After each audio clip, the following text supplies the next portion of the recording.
Hello Toads and Toadettes. Welcome to the second video in my 3DS collecting series, and that's going to be the underrated games of the Nintendo 3DS.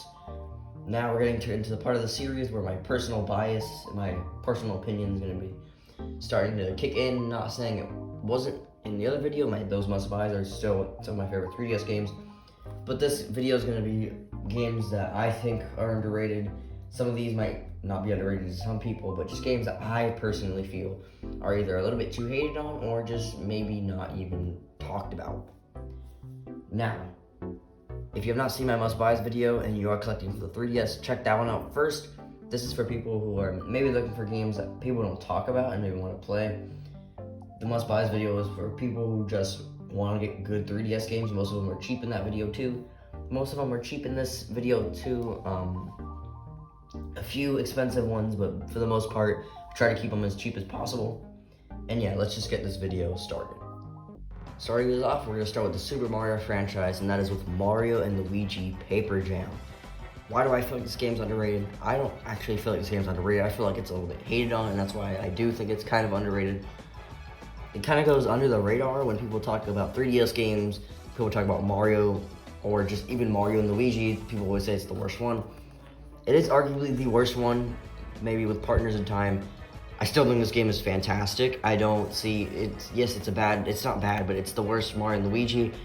But that's because the other ones are just better. It kind of has the 3D Land syndrome, where it's like 3D Land is the worst 3D Mario, but it's still a really good game. Same with Mario and Luigi Paper Jam. Even though it's the worst Mario and Luigi, it's still just a really good game. Now, what happens different in this game, it's just classic Mario and Luigi gameplay. You control Mario and Luigi, and you're doing usually what you would do in a Mario and Luigi game. But this time, Paper Mario joins you. Basically, changes up the battle system, since now you're controlling Mario, Luigi, and Paper Mario with Y, and this time the battles are different. I actually like the little stuff you're using Paper Mario. I like paper craft battles as well. Battle cards is The amiibo are here. The only thing that is lacking in this game that kills it for most people is the story. There's basically no story because this is when Miyamoto had his midlife crisis.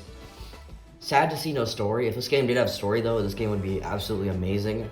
If they fixed the papercraft battles a little bit, this game would be for sure one of the best. Mario and Luigi's probably the best behind Bowser's Inside Story. Paper Jam though, this game is a little bit pricey for those who can get it physically, probably $100, at least that's what I'm seeing it going for. Don't know why, to be honest. It's a 2015 3DS game. Yeah, it was released, it only sold 1 million copies, I'm pretty sure, but still, don't really know why this is so rare. On the eShop, it's probably $40. Still a really good game in general. Just because it has story doesn't mean, just because it doesn't have story doesn't mean it's bad.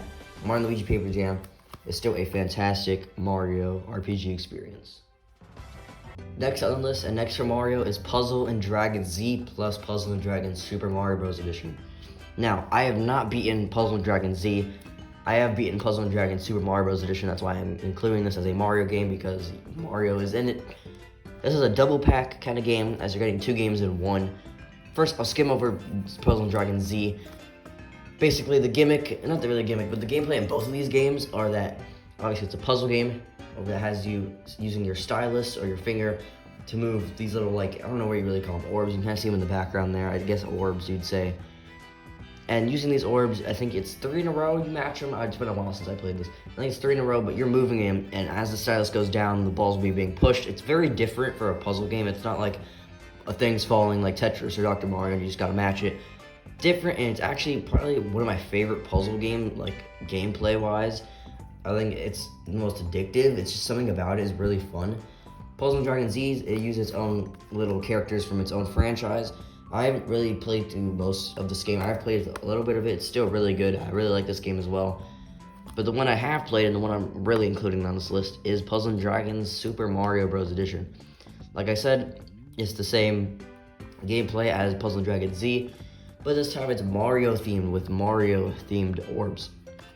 This game uses a lot from New Super Mario Bros, like the music, the character models, and the story, and the map.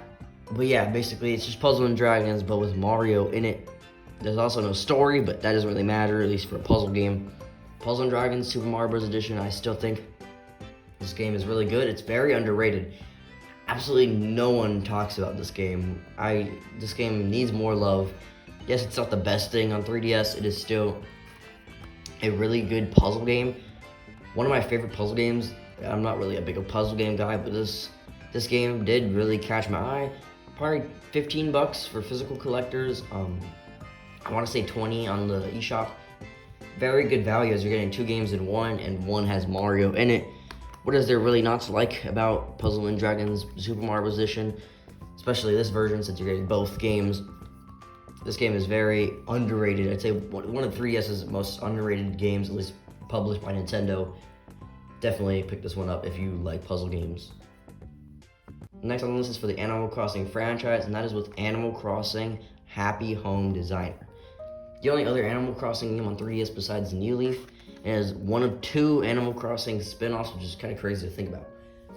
Now, this is kind of an oddball because you can kind of question why this exists, because this basically is New Leaf but takes around 9/10 of the game out.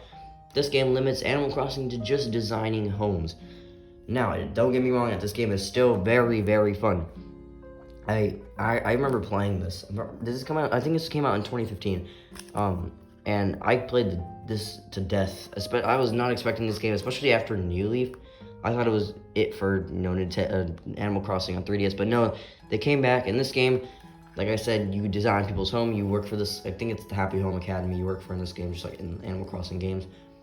And some of the residents will come and ask you or give you I think it's a theme that they want their house to be designed around, and you get to just basically design their home. And they'll rate you, and it's kind of a rinse and repeat of that. Basically, a home designing simulator.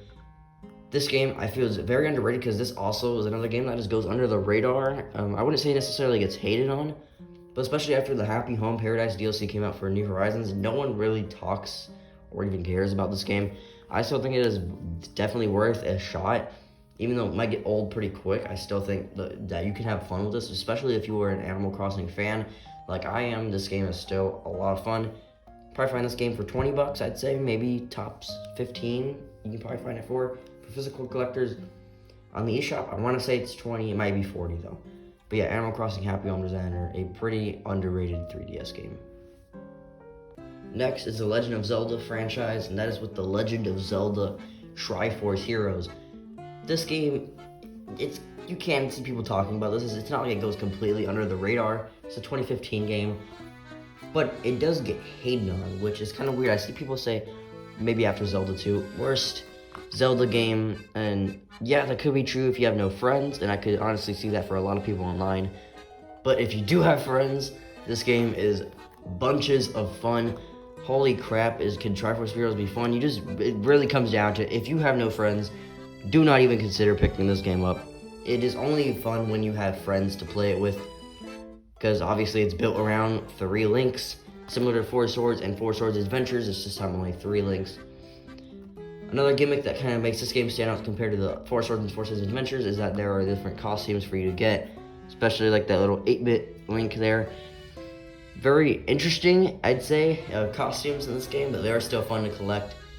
The bosses are still fun. Yes, like I said, you do need friends though.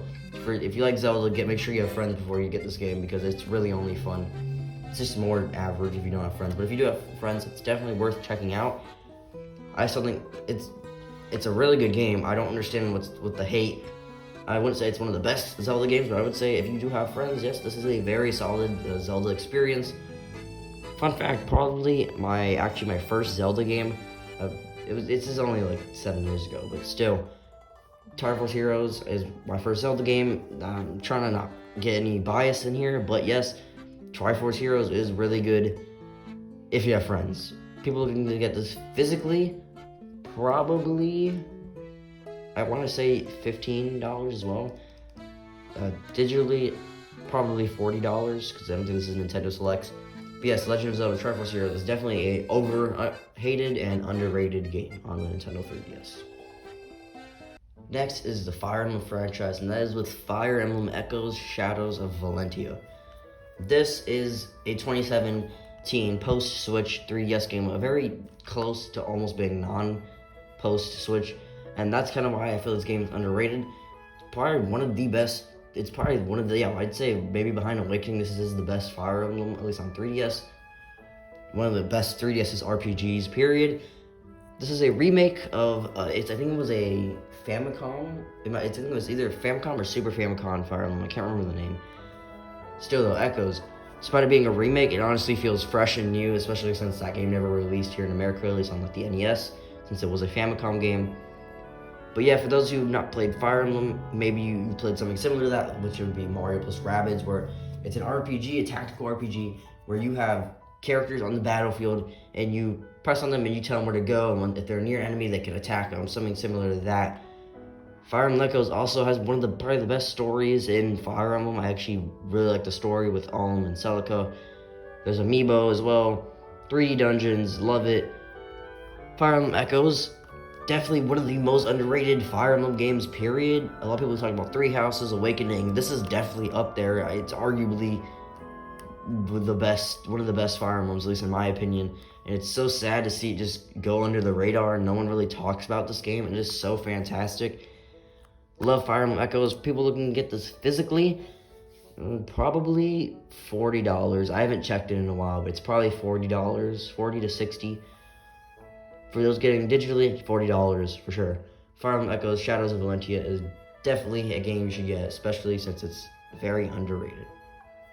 Next on the list is a game that is not a franchise and standalone, and that is Miitopia.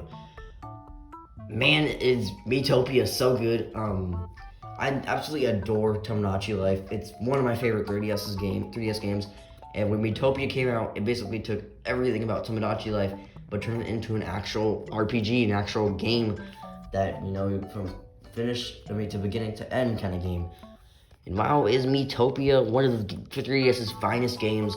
This game was ported to Switch also, so maybe you don't have a 3DS, you're just watching this for some reason. This is on Switch, and the Switch version is arguably better. 3DS version, though, still a fantastic game. Finished it. Miitopia is so good. Basically, for those of you who don't know what Miitopia is, you probably take from the name that you have your Mii characters, and you use them in this game. Now you can use them as little side characters for the story, or the Dark Lord, stuff like that. Or, the cooler thing, use them as your party members. As you see here, you also, it obviously stars you, and then also 3 of your other friends, or family, or meme characters, or video game characters. I put my friends. Well, game's way better when you have your friends as your characters. You can connect to them more. Just know that in this game, you don't only have 3. It ends up being like 10 at the end, and then there's even more. It just, stuff happens that I won't spoil in this game that allows you to have more characters on your party. Also, now going to the gameplay in this game, it is, like I said, it's a pretty simplified RPG. You only control you. The 3 other party members are just controlled like randomly. Even though it's simplified, there's also some other stuff like your different personalities have different stuff you'll do. Your relationship with the other Miis, they grow as you play, and that can do other stuff. Your classes can be like warrior, mage, cleric, cat, other stuff like that, princess. Oh, this game is just so amazing. I feel like even though, yes, now that the Switch port is out, more people talk about this, I feel like it's still just very underrated, and just deserves more love. Physical collectors, you can probably get this for $25 to $30, a little bit more on the pricey side. And for people looking to get out of the 3DS eShop, it's probably $40. Still though, Miitopia, even though it's simplified, it's still so much fun. And there you have it. These are my underrated games of the Nintendo 3DS. If you've not already checked out my must-buys video, I definitely recommend that, as it was based off general consensus. So usually people say are the must-buys of the system. These are my underrated games. These are more personal opinion games I feel kind of just go, or overlooked, maybe a little bit hated on. And I feel like are actually pretty good games. For me, some of these are must-buys right here.